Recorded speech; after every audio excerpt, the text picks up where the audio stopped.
This is our first time in Zambales, Philippines, a place known for its sweet mangoes, stunning beaches, and a past forever marked by World War II. We're starting our journey in Olongapo, a city once shaped by the US Navy, now bursting with local flavor and coastal charm. Join us as we explore the stories, the food, and the shores that make this corner of the Philippines unforgettable. Hello everybody from Zambales. This is our very first time here in this part of the Philippines. We're on the west coast of Luzon, and this is a place that doesn't get visited too often by many foreign tourists. This is a place that has a lot of history, especially concerning World War II. Very interesting for us, but it doesn't seem to be that interesting for other foreign visitors. We actually haven't seen any other foreigners since we've arrived. We're starting our day off here in Olongapo, which is where we're staying, and this here is San Roque Chapel, and we are in currently an area called Subic, which is a former US naval base. We're going to check this chapel out. We're going to check out Olongapo today. We're very excited to be here in Zambales. This is the mango capital of the Philippines, and out here you have some history of the San Roque Chapel, which was built in 1932, or it was rebuilt, I guess you could say, in 1932.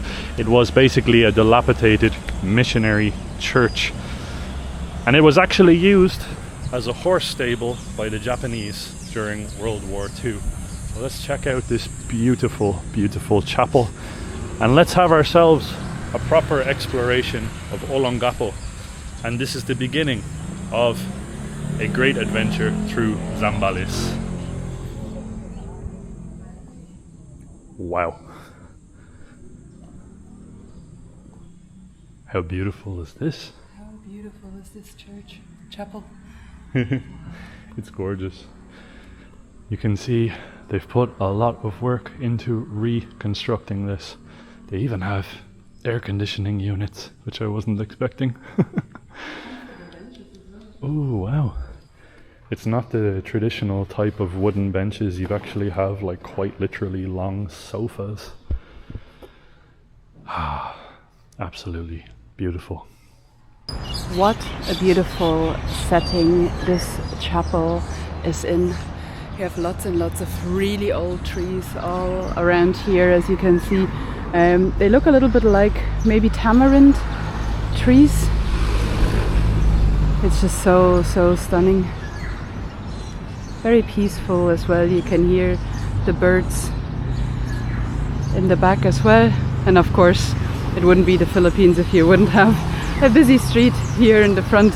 Olongapo, by the way, is home to approximately 260,000 people. So it's definitely one of the smaller places that we are visiting on this Philippines trip this time around, but I think it's like a really nice sort of laid back beach vibe, and I appreciate it a lot.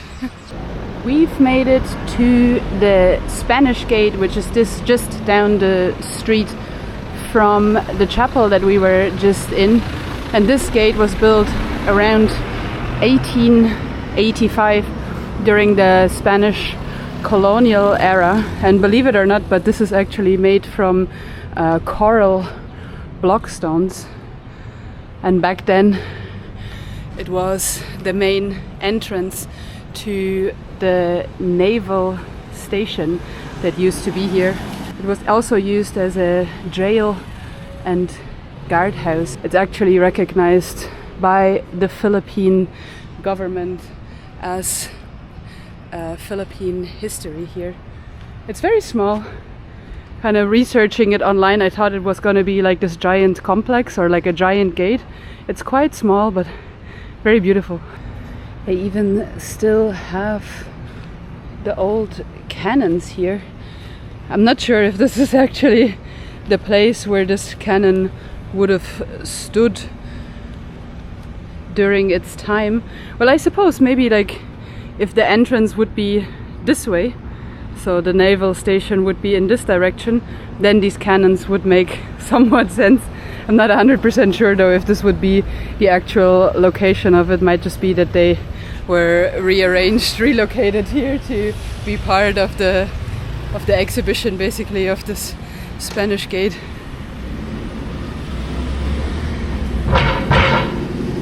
As you can see, what was once used as the entrance to powerful Spanish naval base now just stands basically rotting on the side of the road. It's crazy how history happens, how at one stage this was probably an incredibly important place, and now it's just a sign of history. But that's the importance, I guess, of leaving things like this behind, is because if you don't learn history, you're doomed to repeat it. Everywhere that you walk in the city of Olongapo, by the way, you can see big mango trees. Now this one here is a smaller one, but I believe this tree over here is also a mango tree, and some of them even still bear fruit at the moment. I'm not exactly sure when the main mango season would be, because obviously if it's main mango season, all of the trees here would be completely full to the brim with mangoes, and I'm sure that you would see a lot more mangoes sort of lying around on the streets, because from the public trees a lot of times not all of the fruit gets harvested. And but it's beautiful all along these avenues here, left and right. It's all lined with these really old trees that you a lot of times don't really see as much in the rest of Luzon, at least where we were so far. You don't really see that many old trees. Here you can see some of the decay. We are currently in Subic, which was used by the Japanese Imperial Navy. It was taken over by the Japanese Imperial Navy in 1942. They took it actually from the Americans and turned it into their own naval base. So you had the Spanish, you had the Americans, or you had Spanish, Americans and Japanese here all throughout history, and especially during World War II that kind of peaked, because people saw this as a very strong strategic point, which I guess it is here on the west of Luzon. But here you can see just how some of this coast is completely forgotten about, not really being used much. It is being used now currently as like a ferry port for boats. Obviously it is still a great strategic point for boats to dock here for people that want to come and explore this region of Luzon. And I'm not gonna lie to you guys, Olongapo in general, it's a very nice place, but it does feel like in certain parts that it's almost forgotten about.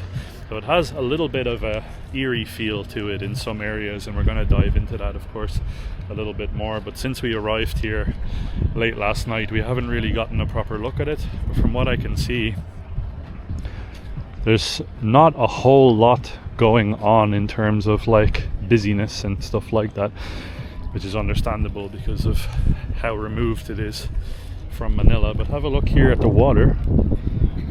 It's actually very clean and clear, surprisingly. So right over there is, I think, the main port area of Olongapo, and it's not very common for water to be as clear or clean as this in a port area, so it's very nice to see.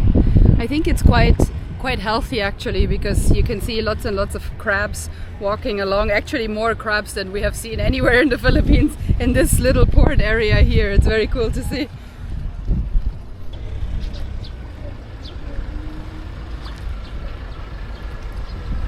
Speaking about the abandoned buildings that Luke just pointed out down there, there's lots and lots of other abandoned structures around here as well that don't really seem to be used very frequently, or of course this is not used at all. And I think that might be a reason why this area seems to be relatively clean if you compare it to other areas of the Philippines.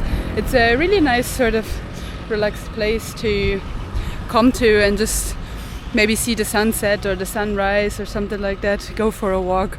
There's quite a bit of people working out here as well, going on bicycle rides. So yeah, it's like a really nice, sleepy, laid back type of a vibe.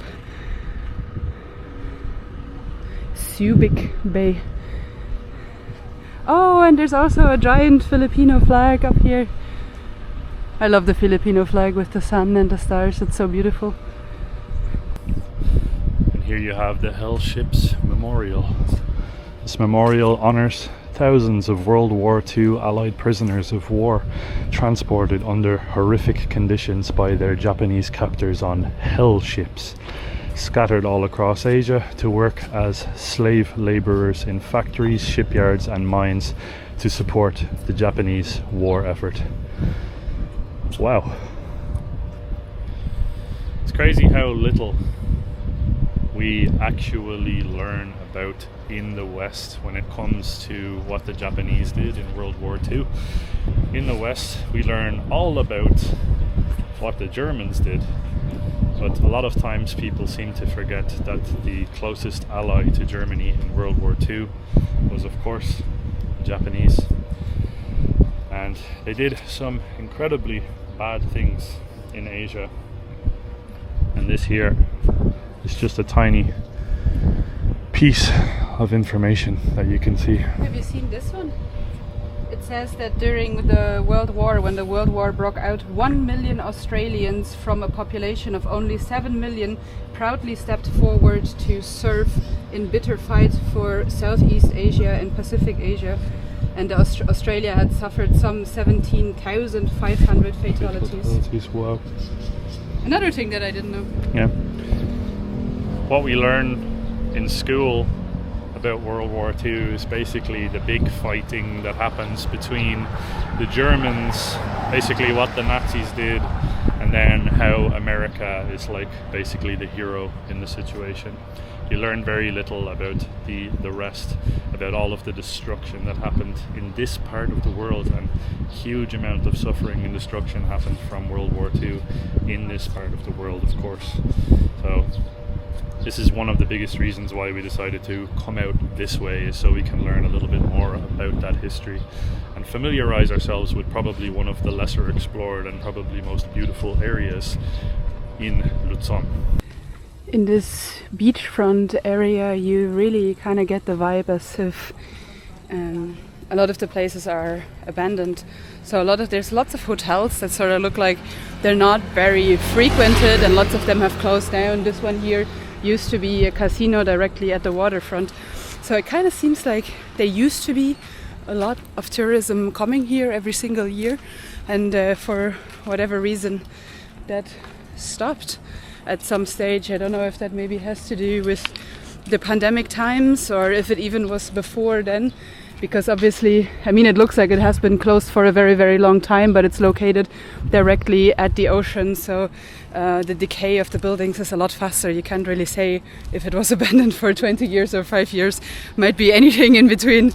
And yeah, I feel like this area here, Olongapo in general, is very, very beautiful, and it probably used to be a very big tourist spot at some stage.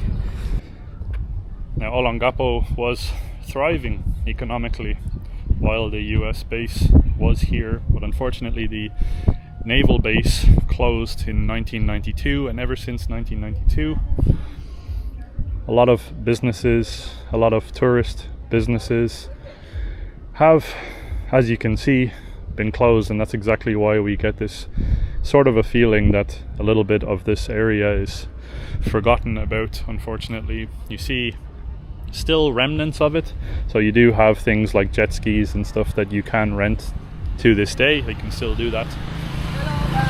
Hello. The population here in Olongapo is very, very friendly, but since 1992, when that naval base closed, a lot of the economy sort of took a downturn here in this part of Luzon, and that also has to do with the fact that a lot of other places like Boracay, like Palawan, like Bohol, for example, a lot of these more sort of openly advertised destinations in the Philippines, they are the ones that are getting the media coverage, and they are the ones that a lot of YouTubers like us are covering. but we like to show the other sides of countries that we visit, and that's exactly what we're intending to do while being here. So we're not going to be on the pretty beaches of Boracay. We're going to try and show you a little bit more of a different aspect of it, because I think this place is actually still quite a hidden gem in many, many ways. Hello, how are you? Here you have some market vendors that are selling things like seashells, fridge magnets with Zambales written across them. And now, believe it or not, we've made it to a public beach, the Subic public beach. And as you can see, exactly what I'm talking about here, you do have food trucks that are situated here on the beach. They're not in operation from what it looks like. Maybe they do operate on the weekends or in the evening time, for example. I'm not too sure. But this here is Subic Bay. And you have a beautiful view out on the horizon, because a lot of Zambales and this part of the coast is very mountainous. So you can see that all over here, probably tons of different mountain peaks, and then intertwined in those mountain peaks you have the mango farms and different types of farms. And every now and then you probably can't see it on this camera, but there's these tiny little passenger planes that are flying in and out of what it seems to be around the port area, or maybe different small islands that are around here. This place is quite fascinating because it provides, like I said, a totally different feel and look to a lot of the other parts of Luzon. We quite literally have an entire beach to ourselves right now. I'm not gonna lie, looking at this, it's not the cleanest beach or the most pristine beach that you're going to see at all when it comes to the Philippines, but that's okay. Like I said, it doesn't get the same sort of attention as places like Siargao, for example, which is now being advertised as like the new Bali, which, if you know anything about Bali, you'll know that it was completely destroyed by over-tourism and overcrowding and everything else. Hello, all good, thank you. Wow, very beautiful. You are from Olongapo? Yeah. Nice, nice to meet you. Nice to meet you, sir. How are you? I'm good. I'm selling like this. I am from Ireland. Ah, so welcome to my country. Yes, you are from Olongapo yourself? Yeah, from here. The name is Subic Bay. Wow, cool. How much are these things? It's only 150. 150 pesos for a fridge magnet? Yeah. And what about these, the bracelets? Only 50 peso. 50 pesos for the bracelets? Yeah, oh wow. Thank you, sir. Thank Do we you. have some cash? Yeah? This I love Subic Bay. Subic Bay, Yeah, wow. Subic Bay. What is your name? Johnny. Johnny. Yeah. Nice to meet you, Johnny. Same to you, sir. How is life here in Olongapo? It's okay? It's very quiet. Yeah, very quiet because no more people. No more people? Yeah, those about election yesterday. Election yesterday? Yeah. Oh yeah, people are busy fighting each other. You gonna take a fridge magnet? Yeah, can we? Alright. We will take a fridge magnet. This Oh, I love Zambales. Yeah, This exactly. one? Yeah, yes. Yes. You say Thank you, Po. 150? 150. Thank Okay, you. po. Thank Okay. you. God bless, sir. God bless. Salamat po. Thank you, Po. Have a nice day. I love Zambales. Woohoo! Amazing. It's beautiful. Oh, all good. We just bought one. All good. Thank you, Po.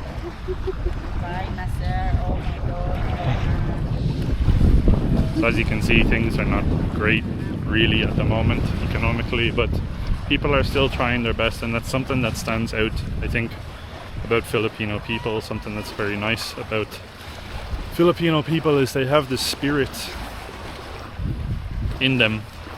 They're always very, very friendly. They're always very, very open. They will talk to you about anything that you decide that you want to talk about. So the spirit of the Philippines is alive and well, no matter how different economical situations are. There's large parts of Manila even that are definitely struggling in terms of economy and in terms of jobs and stuff like that, but Filipino people still have the spirit inside of them that they want to make things work, and that's what makes places like this still very nice to visit.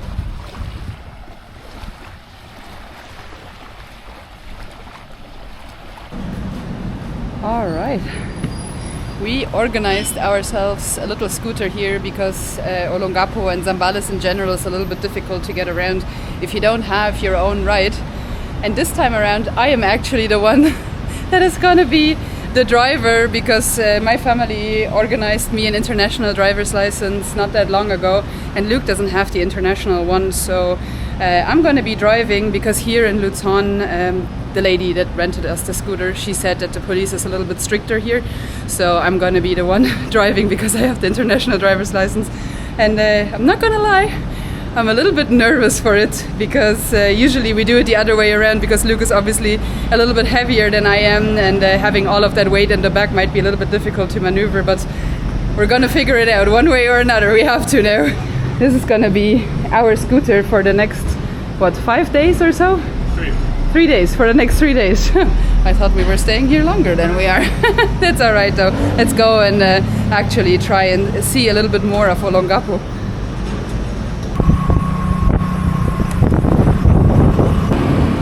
Right guys, off we go towards downtown Olongapo.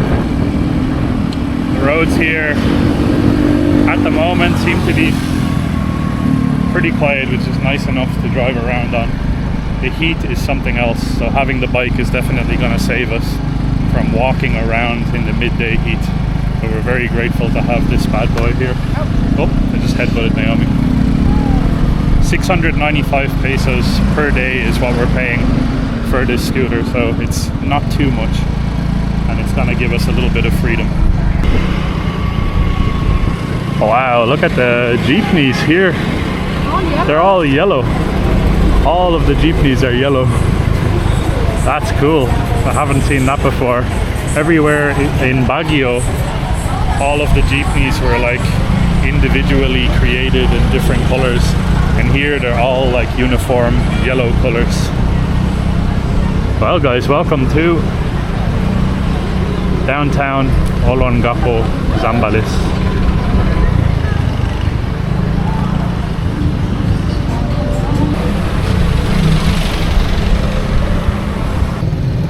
Right guys, we made it alive. So Naomi still remembers how to drive. Yeah. I have to say, I don't think it's been a long time actually since Naomi has driven, so doing it here in Zambales in the Philippines, it's a good test. It's definitely a good test, and I'm like generally a nervous driver. Because I even like back in Germany when I did my driver's license, I was like a mental wreck when I did my driver's license. So I'm not really usually the one that prefers to drive. That's all right though. We managed to get here. I'm probably one of the safest drivers you will ever find. Yeah, exactly. Like, I will never break any traffic rules. Oh yeah. The only issue we had was with the jeepney drivers, and believe it or not, the police. So the police actually were driving really erratically in front of us. But other than that, got here safe. So let's go and explore downtown Olongapo. The hustling and bustling streets of Olongapo. When I read that online, I was like, there's no such thing as the hustling and bustling streets of Olongapo. Obviously because I only saw the area that we are staying in so far, which is like that beachfront area. But there is actually a good bit going on here. You have a giant public market. Lots of people are in the streets going about their day, kind of doing their business, shopping, working, whatever it might be. And there is quite a bit of hustle and bustle even to be seen. So Olongapo has it all. It's like both sides, very quiet and also very sort of hectic. Not hectic, but like positively hectic. That's what I mean, like with a little bit of life in the streets. It's nice. Look at that. God bless Olongapo. I love it. This is Olongapo City's public market. Now, Baguio is known for being the ukay or the second-hand shopping capital of the Philippines. But I'm not gonna lie, walking around Olongapo, every single street, including by the looks of it, this market. Now forgive me, it's gonna be very, very dark, but there's a lot of very nice shopping to be done here in Zambales. Oh, the Celtics. Very nice. Hello, Po. Hello. Good. And in terms of hospitality and friendliness, Zambales is like on a whole different category in terms of that.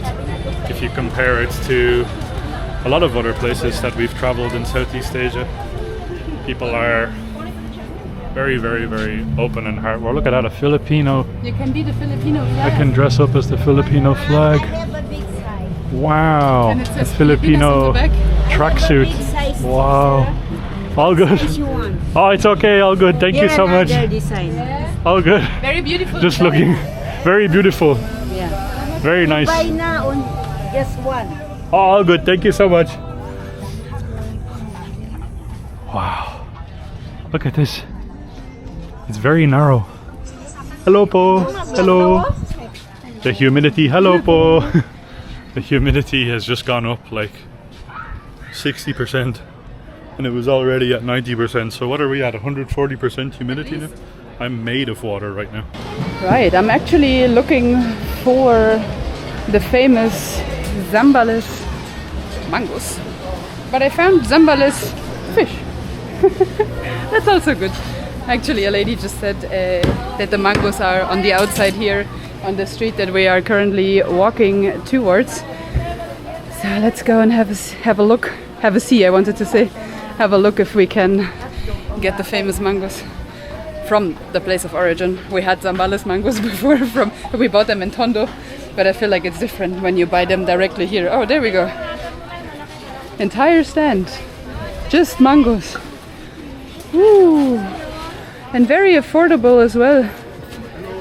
It's 20 pesos for a quarter kilo. What's that? 20, 40, 60, 80, 80 pesos for the kilo. Yeah. That's alright. It's not nice. so bad. Usually in Manila, I think in Baguio we saw like half a kilo for 75 pesos. So it is definitely cheaper around here. Ah, nice. You want to get a kilo? Why is this one 40 and this one 45? More ripe. Ah, This one? this one's better. Okay, then give me a kilo of this 1 kilo? 1 kilo ma'am. Yeah. Yes. Thank you. Pineapple.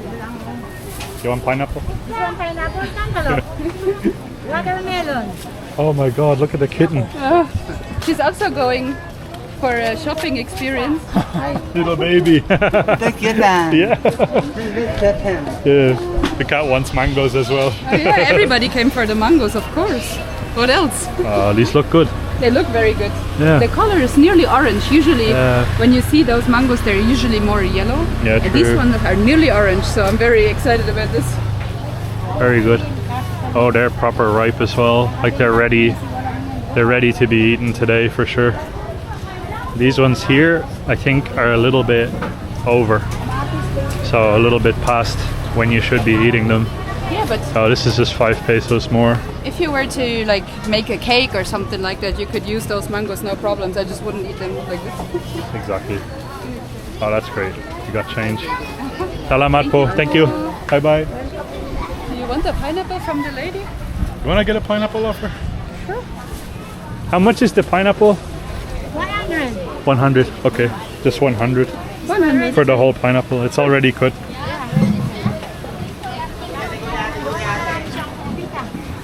Nakabenta siya ng pinya. So this is the melon. This is the melon lady. Ayaw ko yan, kaway ko yan. Melons and avocados. How much for the avocados? 150, 1 kilo. 150 for a kilo. Hi. Can you give me half a kilo Half kilo. of ripe Ready to eat, ah? Yeah. Thank you po.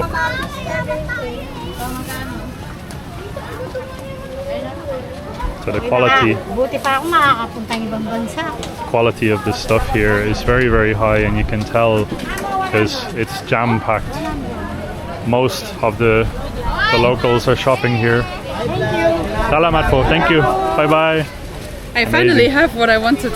Yeah. I've been looking for Thank you, Po. Thank you, Po. I've been looking for avocados for a long time, but actually, like trying to find them in Manila, yes, they have good avocados. But if you go to the supermarkets, they're never ripe.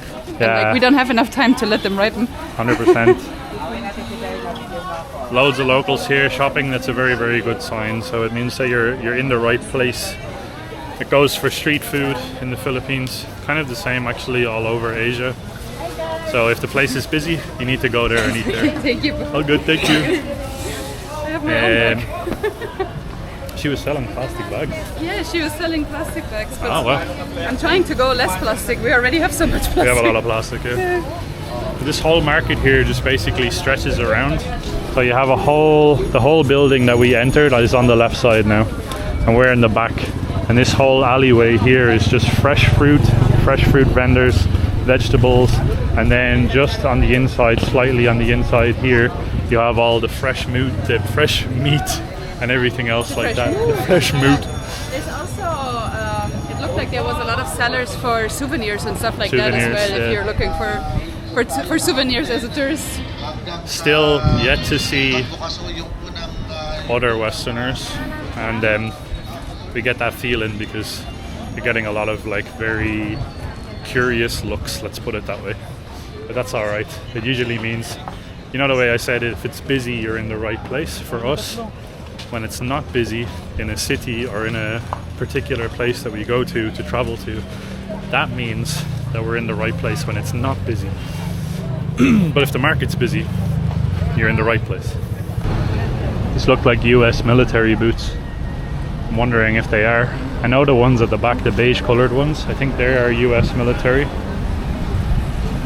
Could be totally wrong though, I'm not sure. Let me know down below if they're actually Filipino. They look like US American military boots. Mad.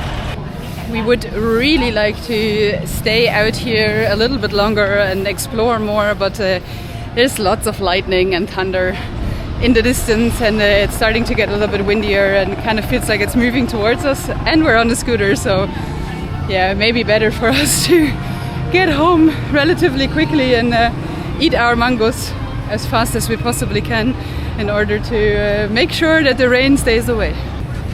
Okay, luckily we have a storage thing here so we can pack our mangoes in here, and the Zambales machine is good to go. Parking assistant. What's your name? Arena parking assistant. Thank you so much. Salamat po. Salamat po.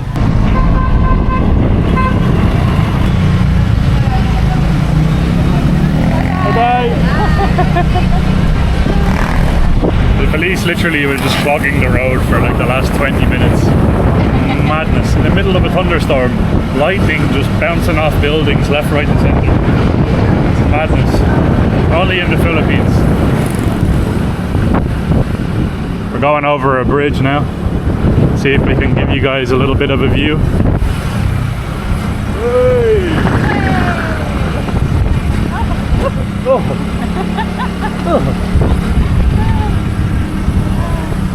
Made it home just in time. This looks really, really angry, and we came. Oop! I think that was just lightning. Yeah. Oh my god. Okay, I'm just happy to be here now because I don't really want to drive a scooter in the middle of a thunderstorm. It's not on my 2025 list. Sorry.